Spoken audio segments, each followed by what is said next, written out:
Qui n'a pas lu, écouté ou du moins entendu parler du Petit Prince, le conte philosophique de Saint-Exupéry, chef-d'œuvre à la fois littéraire et dessiné qui raconte l'histoire lumineuse d'un petit garçon parti pour un voyage intersidéral.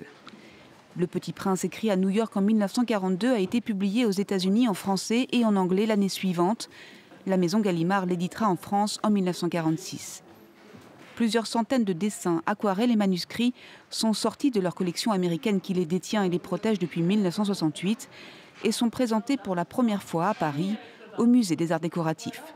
Il s'agit de plein d'esquisses du Petit Prince, de plein d'essais où on voit notamment le Petit Prince avec un chien, avec un perroquet, avec un escargot, donc pas du tout avec un renard. Toutes ces recherches stylistiques de Saint-Exupéry étaient auparavant inconnues. Ce qui est très touchant, c'est de voir à quel point il avait besoin du dessin pour s'exprimer.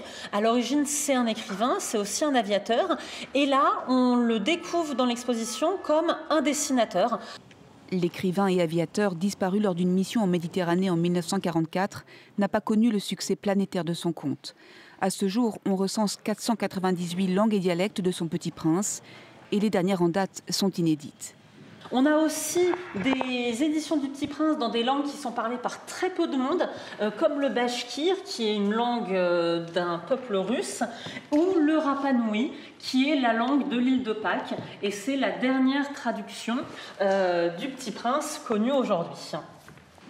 D'après les connaisseurs de l'œuvre de Saint-Exupéry, le succès inégalé du Petit Prince tient à la portée humaniste et universelle du propos de son auteur, qui invite aussi aux quatre coins du monde à se pencher sur la question de l'exil.